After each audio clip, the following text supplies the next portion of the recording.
लेकिन वायु चल तो रही है, ठंडी गर्म तो महसूस हो रही है, अनुभव हो रही है ना, ठंडी हो रही है। अभी गर्मियों में लू अनुभव हो जाएगी। इसी प्रकार से इस आकाश को आत्मा जैसे समझो। आकाश हम देख रहे हैं, यहाँ भी आकाश है, बंगाल में भी आकाश है, गांव में भी आकाश है। तो आकाश इतना बड़ा है कि वही है ना। और आप जब प्लेन से जाते चले जाओगे हवाई जहाज से, तो आकाश उतना ही ऊपर बड़ा चलता दिखता जाएगा और ऐसे लग रहा है अभी यहीं पे है। तो इसका विस्तार है ना। इसलिए आत्मा सर्वत्र है, सर्वत्र है, सब जगह है और सर्वव्याप्त है, सब में है। हम में भी है, तुम में भी है। लेकिन इसको जानने के लिए ही ये शास्त्र होते हैं, गीता होती है। इसलिए आत्मा, अगर आत्मा से हम जब प्रेम करते हैं तो हम सबसे प्रेम हो जाता है, पशु से, पक्षी से, इंसान से। और यदि हम आत्मा से ही नहीं प्रेम करते तो हम पशुओं से भी किसी से नहीं हो पाता है। हम द्वेष करते हैं, मन में घृणा एक दूसरे के प्रति करते हैं, नफरत करते हैं, उसका बुरा सोचने की सोचते हैं, अच्छा विचार नहीं आता है। लेकिन हमें लगता है कि जैसा हम हैं ऐसा ही तुम हो, तब हमारे अंदर एक अच्छा भाव आएगा कि भैया जैसा हम अनुभव कर रहे हैं तो उसको भी वैसा ही दुख हो रहा होगा, उसको भी सुखी ऐसा ही हो रहा होगा, है ना। तो इस तरीके से आत्मा को पहचाना जाएगा। क्योंकि आत्मा को पहचानना है, तो हमने कल बिजली वाला उदाहरण दिया था कि सारे पंखे, बिजली, फ्रिज बिजली से चल रहे हैं, लेकिन बिजली दिखाई नहीं पड़ती, आत्मा दिखाई नहीं पड़ती है। आत्मा को अनुभव किया जाएगा कि मेरे देह के प्रत्येक चीज़, आँख काम कर रही है, नाक काम कर रही है। अभी एकदम से दुर्गंध की हवा आए तो दुर्गंध आएगी, सुगंध की आए सुगंध आ जाएगी, है ना। कान श्रवण कर रहे हैं, अच्छा बुरा का अनुभव हो रहा है, सुनाई पड़ रहा है, हमारे हाथ पैर चल रहे हैं, मेरी बॉडी अंदर का चल रहा है। तो ये जो क्रिया हो रही, ये जो शक्ति प्राप्त हमें, ये किससे है? कुछ ना कुछ मेरे भीतर जो बैठा है ईश्वर अंश, उससे हो रही, वही कर रहा है। तो वो आत्मा क्या कहा गया है? परमात्मा। वो आत्मा यदि निकल जाए तो क्या होगा? मुर्दा हो जाएगा, मुर्दा हो जाता है व्यक्ति। फिर तुम कितना भी ऑक्सीजन लगाते रहो, नहीं लगे, है ना। तो इस तरीके से आत्मा का बोध भी कराया भगवान कृष्ण ने अर्जुन को, इसलिए कि तुम मोह से ग्रस्त नहीं हो, तुम मोह नहीं करो, तुम अपने धर्म का पालन करते युद्ध करो। ये तो हो गई महाभारत की बात।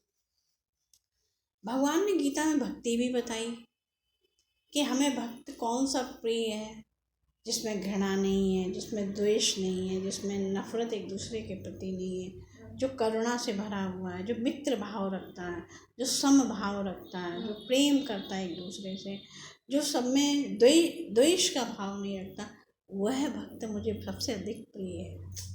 गीता में ऐसा बताया होगा। बाकी अगर ये कुछ कमियां ऐसी लग रही हैं तो फिर अभ्यास करना चाहिए। अभ्यास किसका? सत्संग का। हमें सत्संग सुनना चाहिए, संतों के पास बैठना चाहिए, या हमसे कोई श्रेष्ठ है उनकी बात सुननी चाहिए। इससे मेरी मन की बुद्धि मलिनता दूर हो गई। बहुत अच्छे अच्छे बताए क्या खाना चाहिए, क्या नहीं खाना चाहिए, तामसी चीज़ें नहीं खानी चाहिए, और हमें सतो गुण की जो चीज़ें खानी चाहिए। अब थोड़ा सा भी अगर खान पीन में गड़बड़ हो जाएगा, जो नहीं पचा पाएगा तो वो कैसे खा पाएगा? नहीं। अब हमसे कोई कहे हम मांस खा रहे, हम नहीं खा पाएंगे, मर जाएंगे वहीं पे।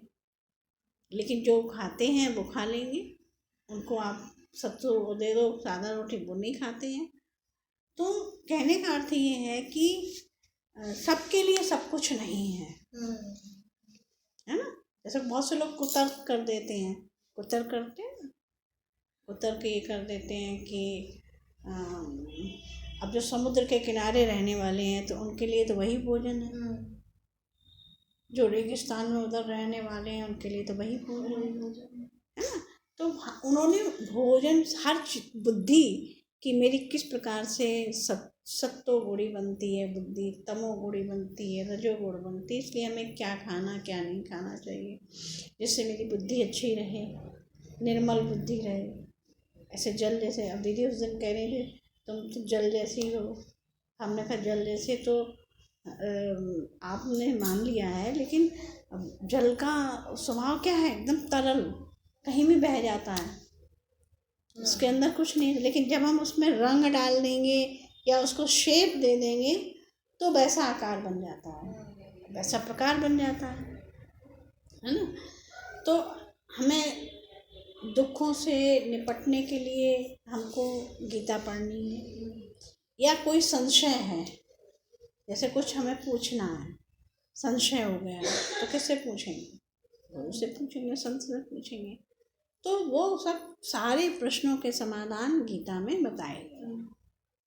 गीता में कहा गया कि जो कर्मयोग की बात की गई, आप सबको ज्ञान दे देंगे फिर कर्म कौन करेगा, सही संसार कौन चलाएगा, सबके लिए ज्ञान नहीं है भाई, फिर संसार में काम कैसे चलेगा। इसलिए ज्ञान में अधिकारी के लिए है।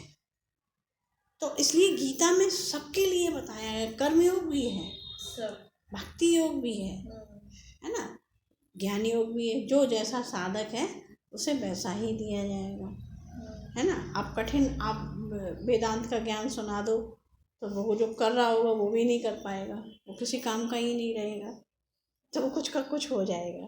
तो गीता का अर्थ यही है कि हमें बहुत सुंदर से परमात्मा के सगुण चिंतन किया गया है कि परमात्मा साकार स्वरूप में आकर के, एक देह में आकर के, किसी स्वभाव में आकर के, किसी प्रकार में आकर के, किसी आकार में आकर के हमें सिखाने आता है। वो चाहे वो गुरु के रूप में आ जाए, किसी व्यक्ति के रूप में आ जाए, है ना। और एक होता है निराकार,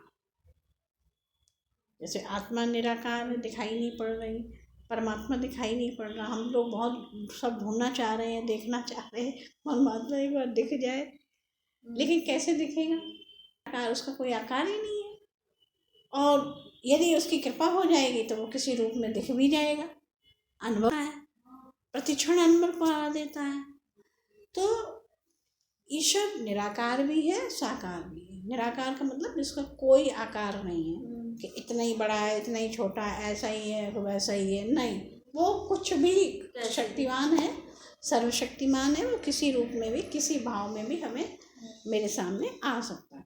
लेकिन ये सब चीज़ें इसलिए बताई जाती कि हमारा मन शुद्ध हो, पवित्र हो, एकदम से प्योर मन होगा तो हम कहीं भी काम करेंगे, कहीं भी होंगे तो मेरे अंदर वो भगवत भाव बना रहेगा।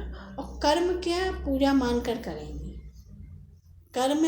अब कोई कहे कि ज्ञान ही सर्वोपरि, नहीं, कर्म भी है, हर हर हर व्यक्ति के लिए हर कुछ है।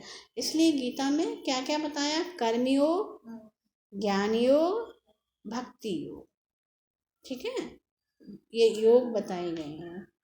और गीता में तो बहुत कुछ बताया गया है, तो उसमें तो बहुत सुनने के लिए समय चाहिए, थोड़ा ध्यान चाहिए, थोड़ा मन चाहिए, उसके लिए थोड़ी तैयारी मन पूरी चाहिए, है ना।